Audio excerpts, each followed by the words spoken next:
The devil is a friend of mine. I get home before daylight, just might get some sleep tonight. Ladies and gentlemen, please welcome back David Crathwell.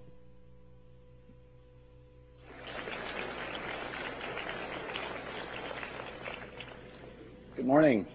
It's Friday already. I don't know how that happened. We have a new record.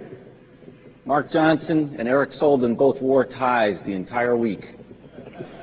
That's news. You know, yeah, I hear it. I hear it. That's the way I feel. I'm with you. I have to tell you a little story this morning to introduce our special guest, and I promised to make it short, so I will.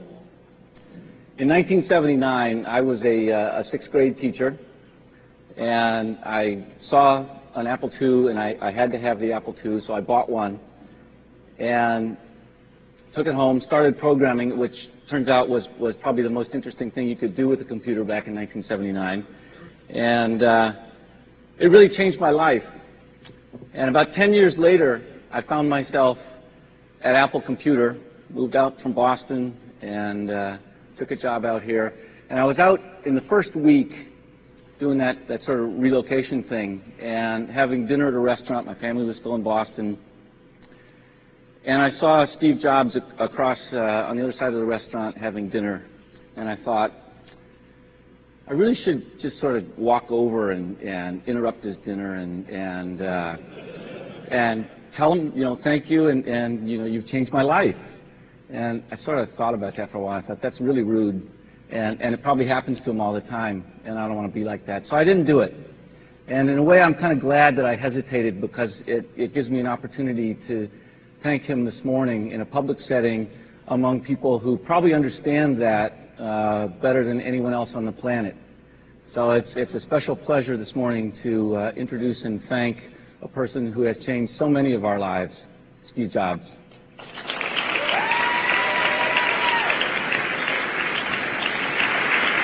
Have at it. Thank you. You're welcome.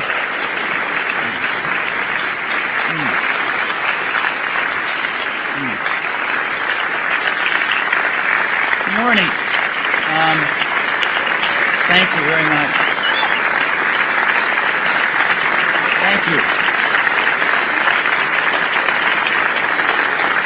Thanks.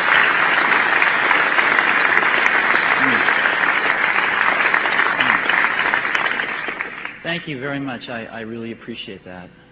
And I really appreciate your not interrupting me from my dinner with what was hopefully a beautiful woman.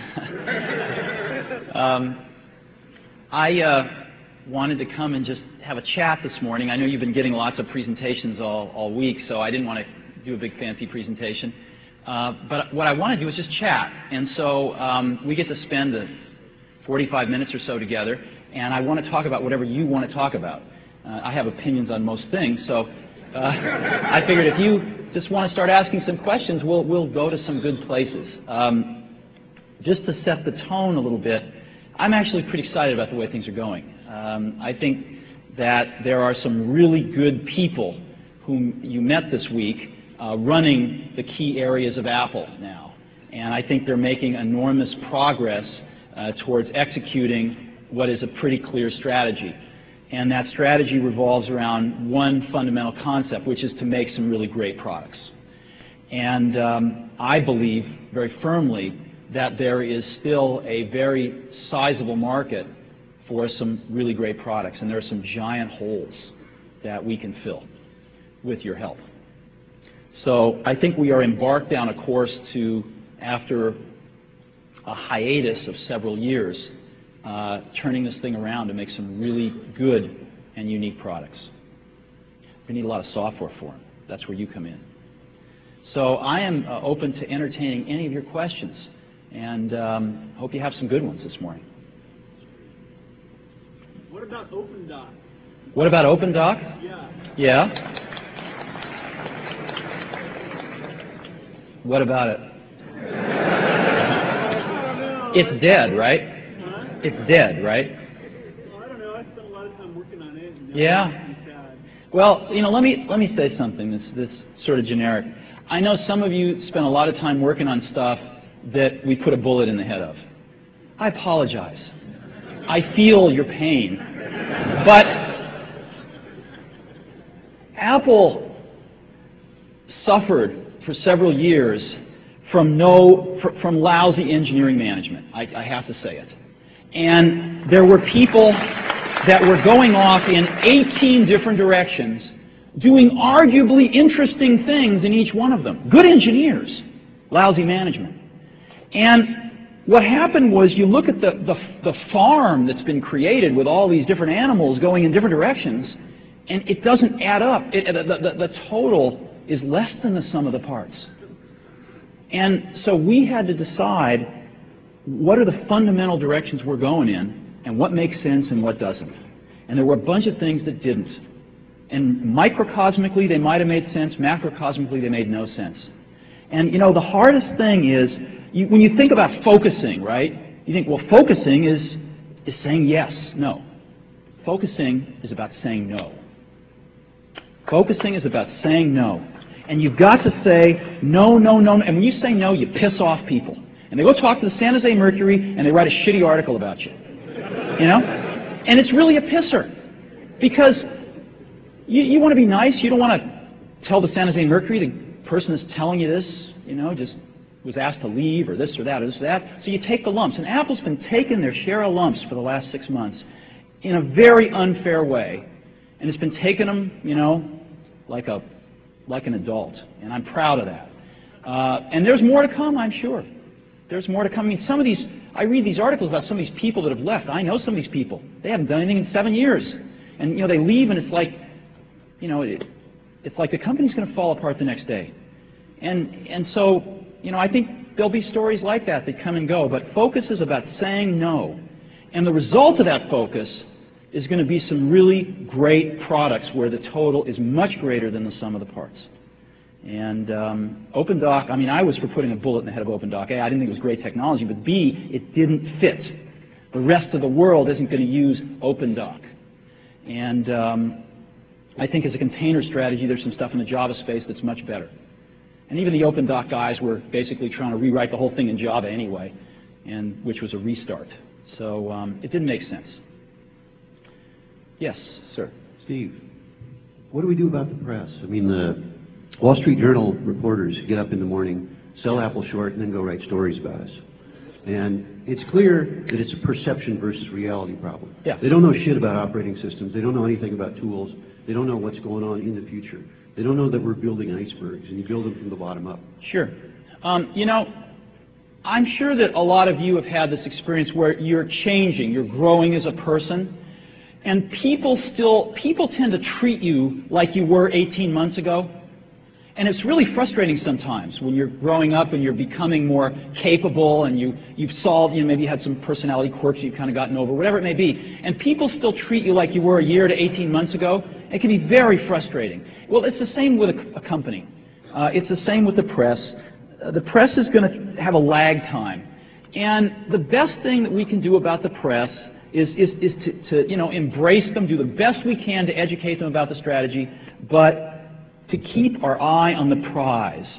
And that is turning out some great products, communicating directly with our customers as best we can, getting the community of people that are going to make this stuff successful, like yourselves, in the loop so you know everything, and just marching forward one foot in front of the other. And the press will take care of it. It's like the stock price. The press and the stock price will take care of themselves. By the end of this year, it's going to look quite different.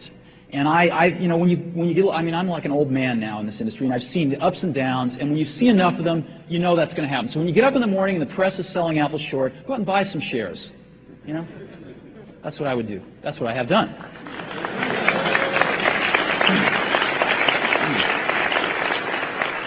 Sure. Yeah, Apple certainly has a tradition of introducing new technologies that become standards. But lately, Apple seems more apologetic about being different, and it is proud about being different. And as a developer, you start to feel the same way. And I just wonder, you know, 13 years after introducing the Macintosh, what Apple can do. What Apple can do to get its balls back. Yeah, I got to tell you, I have a little different point of view on that. I think Apple's had its head in the sand for the last many years. Excuse me.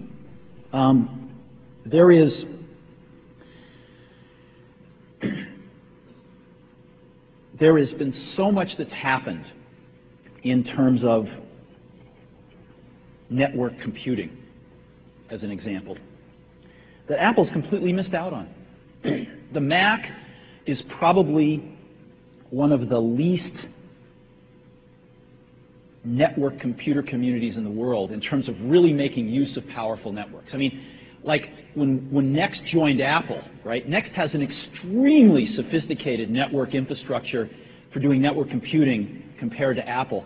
And you know, even now we struggle getting the Apple folks to understand it, because the Mac has been, because of all this proprietariness in every way, because of the attitude of arrogance that we can not only invent our own networking, but invent our own this, and invent our own that, and invent our own this. It's in its own little world, and the rest of the world, with so much investments, passed it by. And so we need to bring the Mac up into the modern world in many areas like network computing. And to do that, because we weren't first, because we didn't set the standards and they've already been cast in stone, we're going to have to use them. So I think the wisdom here is not to say that we've got to invent everything ourselves. The wisdom here is to know what 10% or 20% or 30% probably at most of the stuff we have to invent and what we should go use that exists. We didn't invent PostScript, did we? We got a laser writer out of it. And we were the first out there with the laser writer. So I think this whole notion of being so proprietary in every facet of what we do has really hurt us. And again, the management and the vision that we had encouraged that. Encouraged people to go, you know, reinvent the wheel out there our own way. And yeah, it might be 10% better, but usually it ended up being about 50% worse because of there's a lot of smart people that don't work at Apple too. Well, the only other thing I'd like to add is that I think it's important that Apple be perceived as different, because if Apple just says, we're just like everybody else but better, that really doesn't say anything at all. Yeah, no, I don't think it's good that Apple's perceived as different. I think it's important that Apple's perceived as much better. And if being different is essential to doing that, then we have to do that. But if we could be much better without being different, that'd be fine with me. I want to be much better. I don't care about being different. We'll have to be different in some ways to be much better. But that's the prize. Wouldn't you agree? I would agree, but I think Apple needs to articulate those differences as well. And I agree that the goal is to be better, but for the general public, it has to be a whole lot better before it's noticed, and right. It has to be in some ways different. It has to be a whole lot better.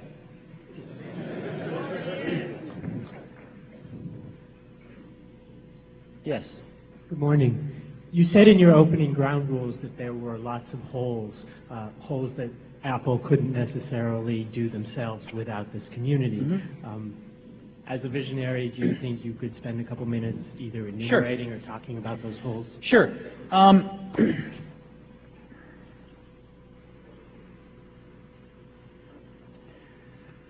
Much of the great leverage of using computers these days is using them not just for computationally intensive tasks, but using them as a window into communication-intensive tasks, as you know. And never have I seen something more powerful than this computation combined with this network technology that we now have.